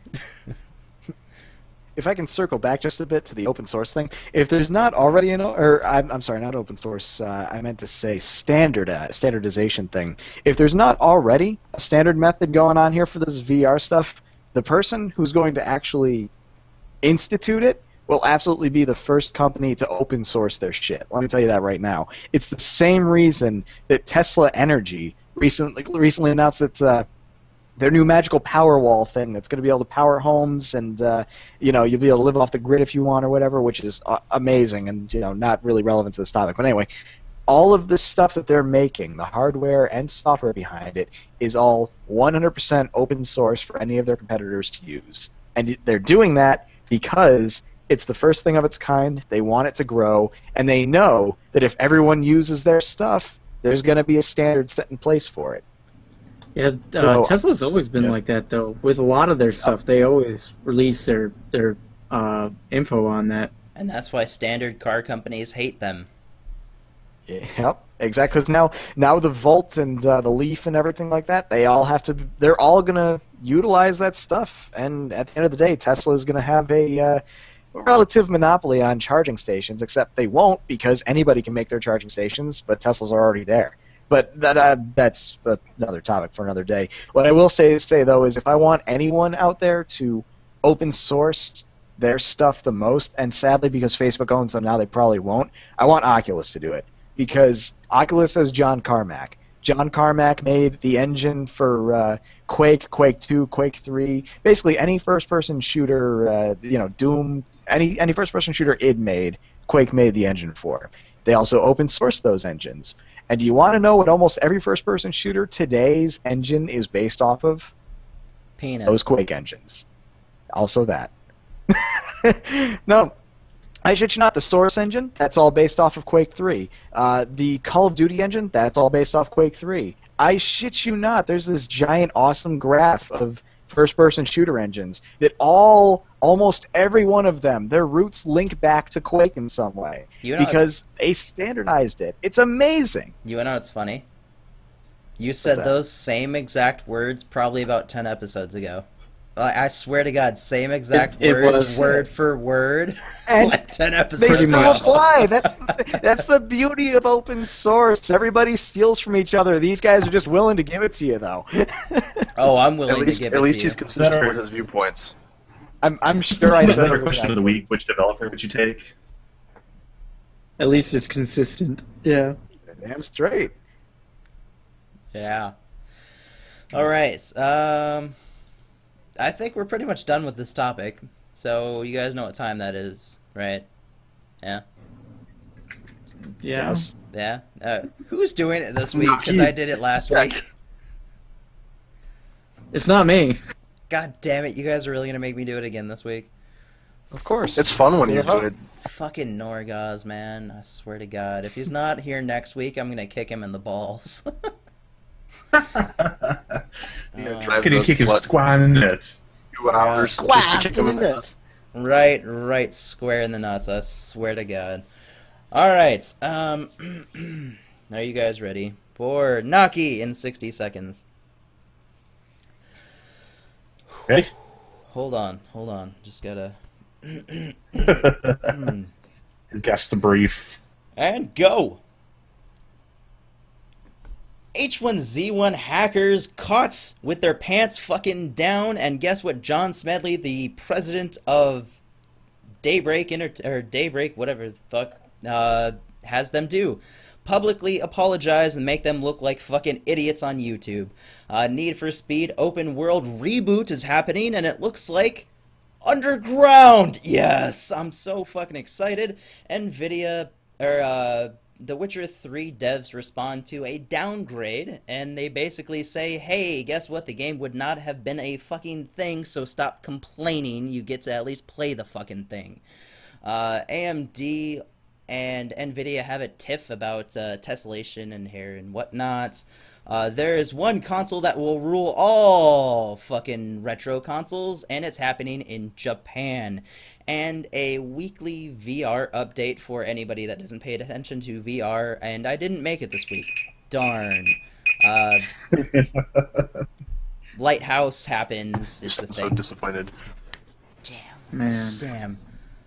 Yep. I believe This is all because of you guys. Yep. Oh, man. Darn. Darn. Darn it. Whatever. If I didn't fumble with a couple words there, I would have been fine, but I fumbled! No! Ah! Okay, so Weekly with that... fumble bundle? Hold on 1 yard, man. well, hey, you wanna know what? If Gaz was here, this wouldn't have been a fucking issue, so... You can blame Gaz. Blame Gaz! Sure, blame someone who's not here. Yeah, I will. Blame Gaz 2015. Hashtag, make that a thing. Twitter, do your thing. To the tweets. To the tweets. With that out of the way, let's go ahead and let's do the question of the week. Question of the week. Yeah. So this week's question of the week is: how did you come up with your online name? It's pretty simple. It's a pretty straightforward question. Honestly, it's the only question that I threw in there just because I didn't think of one beforehand. So, what's your answer? How did you guys come up with your online handles? I'll go first. Basically, I got my name Phyrus. I started when I was playing Warcraft, World of Warcraft, and I was looking for a new character name to start out. Actually, no, it was EverQuest, not World of Warcraft. EverQuest. And I was making a new gnome magician. And I was like, it's like I need a new name for this character. I've used these other old characters' names, and I want to move on, something new. I was actually in college, and I was taking a Greek history course. So I was like, well, let's look at like Greek kings or something like that. And I looked it up, and there was Cyrus the Great, Cyrus.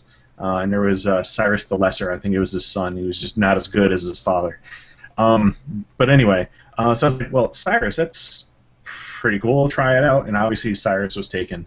So I was like, well, sounds cool like that? And I was like, there's like viruses. So I'm like, virus is lame. So I'm like, Phyrus, well, like an F sound. So I used the PH, and it wasn't taken. So that's how Phyrus was born, and I've stuck with it since. And I like it. It doesn't mean much, but it's different enough where it's not always taken. I Googled it a while ago, and there's some crappy garage band from Australia, I think, that has it as their band name. But they sucked. I saw a couple of videos on YouTube.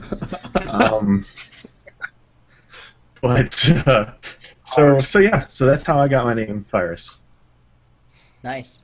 Well, I came up with mine. Oh, geez, I was still in middle school, I think. I came up with mine in middle school. Now, bear in mind, I want everyone to know right here, right now, there is no link to marijuana whatsoever in this name of Highsight. I swear to God. And honestly, the first time that my parents figured out I was going by the handle Highsight, my dad gave me this weird look I didn't understand. It's like, why is that your name? Like, just chose it. No. Well, anyway, no, I did have a reason. I started playing MapleStory. Yes, MapleStory. I see you snickering over there, whoever you are listening. Sitting there I fighting pigs on platforms for days. MapleStory, good man. But I started MapleStory, and I wanted to have a clean slate because I did not like my other name because there was a number attached to it. And let's face it, anyone with a number in their name, Norgoz, can really just, You needed to be the original. Exactly. So what I gotta say, I decided I gotta come up with a new name. So what kind of character am I gonna make? Well, I'm gonna make an archer, right? All right. Well, an archer. Let's try a name. They usually have to shoot pretty far. How about Farsight? Farsight's taken. How about Longsight? Longsight's taken. How about Nearsight? Nearsight's taken. That was a stupid one anyway. How about Farsight taken. Okay, fine. Let's try Highsight. Not taken. Oh crap! It didn't give me the option to check first. Okay, my name's Highsight now. Yeah, literally, I just kind of got forced into it when I couldn't come up with anything else, and now I just kind of keep it. And it's been working for me, surprisingly enough. It got me a podcast, so hooray! It's working. Hooray! Cage. Sorry, I was reading our Twitch chat. I actually got my name, I decided on it when I was like 13, 14. And me being a huge anime nerd, I've always been into like Japanese names and stuff, but I was playing Warcraft a ton at the time, and so I liked the name Shadow Song, didn't want to copy it, which I did use that as my name in Final Fantasy XI, and I was like, what's the Japanese translation for this? And that's what I came up with. So mine's not as cool as everybody else's. I'm a nerd. Mine is like a super duper long story. That's okay. Okay. So this starts out with me and Cage in middle school, right? And there's this chick that was a friend of a friend, and she really wanted to meet up with me in real life and get to know me because she wanted to date me. It was middle school. But I didn't want to meet her because I had actually met her before, and I didn't like her, but she didn't realize it. And I was non-confrontational, and I didn't want to meet her. So Cage was going to come over, and we were going to go roller skating, right? And this is the place where she was supposed to be, and she knew my name, my real-life name, and so I didn't want Cage to call me by my real-life name. I told him to call me John, and at the time he was watching Emperor's New Groove, and he screamed, "Ah, Demon Llama," and I said, "No, not Demon Llama, John," and he goes, "Demon Llama John." So then Demon Llama John was actually my handle for a really long time, and then I had a friend who didn't want to call me that because it's too long, so they called me Demon, so I went by Demon LJ. And then I had a friend later that didn't like Demon because it's not a real name, so they called me Damien. So I kept the LJ, and I was Damien Lockhart Jameson or something like that. And then that's way too long, and Jameson sucks, so now I'm just Damien Lockhart. And then after that, that's still too long for many a game, so I went by Damien Locke or just Locke. But it all started with Emperor's New Groove and skating, yeah. What you're telling me is And I actually remember that name's probably going to be something like Damien the Lock, Jameson, Johnson, Jingson. It's just going to, it's an ever-morphing name. That's actually kind of fucking awesome. I'm not going to lie. That's a really good story. I'm amazed. In 3 years, it's going to be truncated down to DL. Yeah. Just keep it on the DL. Oh, yeah, keep it right. You're that's so punny. I'm the best. Yeah. All right, and I guess it's my turn. Okay, so back before I had this handle, Nakiato, Anybody that follows me on Twitter knows this. Dead Zombie. D3ADZOMBI3. You know, it's too fucking complicated. Painful. It's painful. It literally pains me that I still have that handle in some places. But I made that handle back in middle school. I was first setting up my first Hotmail account, you know, and I was huge into Rob Zombie at the time, so I was just like, I want the handle Zombie for my Hotmail. Well, guess what? Zombie is taken, you know, Zombie is taken fucking everywhere, and I was so saddened by it. And then Hotmail suggested to me a bunch of different ones, and one of them was Dead Zombie with 3s, you know, so I was just like, okay. Click, I'll go with that one. And that wound up being my handle for a long time. And then from there, the way that I came up with my current handle is when I was playing WoW, so kind of like Phyrus' story. When I was playing World of Warcraft, I was trying to find a name for my new priest, my undead priest, and I wanted to give it an interesting name that fit the undead character that I was going to slightly RP with. So I was huge into anime, and I decided, fuck it, let's go with an anime style name. So I started looking around, I went to a translation website, and I just started typing in random things, like life and death and so on and so forth. And probably about an hour and a half of searching just random different combinations and whatnot, I came across Nakiato. And Nakiato actually stands for after one's death. And I thought after one's deaths would make complete sense for an undead priest, you know? I'm an undead priest, you know? This is life after one's death. Fuck it, it makes sense. Let's do it. It sounds fucking cool. Plus, Nakiato sounds badass. And I went ahead and I made that character, and then from there, I started using it in everything that I did, including Firefall. And when I put it into Firefall and I started doing YouTube videos, you know, everything became Nakiato after that. And every now and then, if you see a kabuku on a server, that's also me. It means manservant. So just a heads up.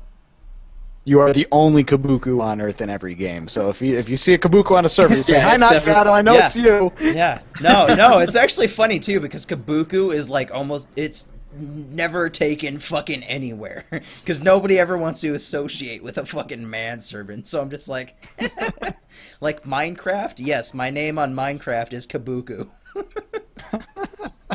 Because Nakiato was taken. I was so pissed. I was like, what the fuck? Anytime you make a building in Minecraft now, it has to be a small little manservant's chambers next to somebody's giant castle or something. That's the only way you're allowed to live in Minecraft. I actually have no idea how I came up with that one. I was just looking around names again, I guess, and I was like, manservant. I'm gonna make my death knight that. Yeah. I find online names just very interesting, especially when you find people like the leader of the community of chaos, Cass. Instead of Cass in most of his games, he usually goes by Shit Rooster, and it's just like Shit Rooster. It's like, yeah, Shit Rooster. And like my little brother, he goes by Puddle of Sick, or Sick Puddle, one of the two. It's like someone vomited, and like that's him. He's like just a puddle of sick, just on the ground somewhere. You know, it's really great. You know why he goes by Shit Rooster, assign though? themselves. He goes by Shit Rooster Why is that? because shitcock can't get past any of the censors. I don't know. Some people get really weird names. Like I went by Pat the Baker for a while because of Yeah! Grim Adventures of Billy and Mandy. Pat There was the a character Baker. that in the video game Pat the Baker, crack an egg, 15 points, and so I'd go around murdering people as Pat the Baker in any shooter game. It was great. It is literally a one-line throwaway joke in a single episode of Billy and Mandy. Yep. Wow. Outstanding. You know, I've heard worse reasons to be called a stupid name, and that's pretty up there. Honestly, I like that. My brother goes by the Drizzle from Aqua Oh Teen. my God. Shades The the Drizzle. Yeah. Yeah. Who is the Drizzle? He even has a vanity plate for that. Awesome. He's embraced it. I'm Mr. Mist. When I get pissed, you get missed.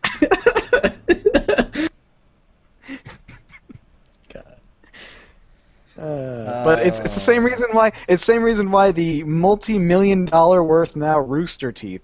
Why they you know why they're called Rooster Teeth, right? Why? Cockbite. Literally, that's it. They wanted their name to be Cockbite, but they couldn't get that. No way that could ever get popular because then you have to have T-shirts saying Cockbite and shit like that. And you'll notice actually they say in Red vs. Blue every now and then they'll just say, "You little cockbite" or something like that. Actually, speaking of Red versus Blue, I've been watching the second. Well, according to Netflix, it's the second season of it, but I think it's technically season 9 or whatever I'm currently on. And it's right around the time that what's his face? The guy that died a couple months ago. We talked about it on the show. The animator. Yeah, I can't remember his name, unfortunately. It's right around the time that he joined the team, so they're actually doing like a bunch of animations in the show as well. Monty. Yeah, Doom. Monty. So it's really interesting to go from just doing in-game like look up, look down, nod your head when you're talking and stuff like that to full-on like complete fucking fight scenes where somebody beats somebody else to death with a car and stuff like that. Like it's really cool, and I'm happy going back through it now, and it's a nice homage to Monty, you know. So I'm enjoying my time with that. But yeah, I think it's time to bring the show to a close. So thank you everybody for coming out and hanging out this week. Catch us next week live at 5 p.m. PDT on twitch.tv/Heroes Hideout, and that's Heroes with a... Yes, that's punctuation. That's Heroes with an ES instead of just apostrophe S. So keep that in mind. Don't forget to catch us on SoundCloud, Twitter, iTunes, Stitcher, and all of those other fantastic places. If you miss an episode, catch up. Watch all those old ones. We are still funny and entertaining, regardless of with the We try to content being. Well, we try to be. We really do try to be. Whether we are or not remains to be seen. But I'm hilarious. you're so fucking hilarious, Highsight. My God, you know, with the with your face and everything. with your face, Right? Oh, and your right? hair and your hair plugs, you know. This baby's my meal ticket right here. See, Yep. we should just stream you and Damien bickering. We kept it down for the show. Yeah. We did all our bickering Yes, we did. pre-show. But before the show, Yeah. man, you're nonstop. All right. From now on, Damien has to be completely separated from me, from the the pre-show stuff. It'll have to be like we'll have 2 separate windows going on here, and you guys will be in all of them, except Damien will be in one, and I'll be in one. We just can't have any contact. Then when the show comes on, kid gloves come off. Nakiato, you don't say a damn thing for your intro. It's just gonna be me and Damien just bickering back and forth. Oh God. All right. That's the new format, ladies and gentlemen.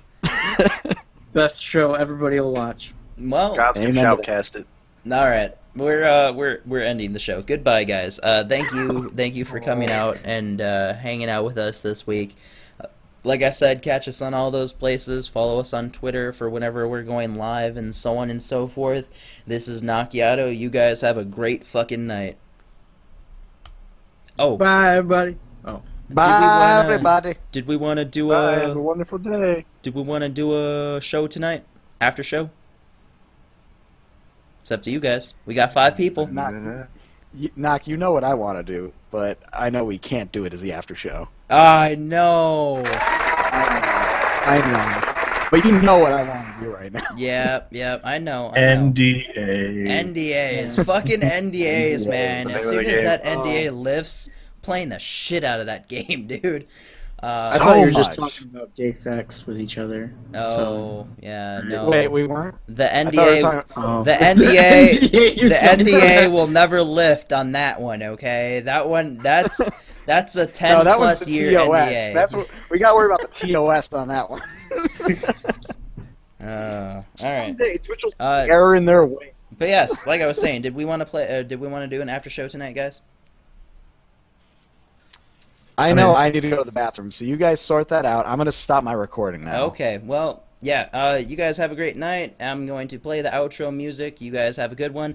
Goodbye, you beautiful people. Mwah! Bye.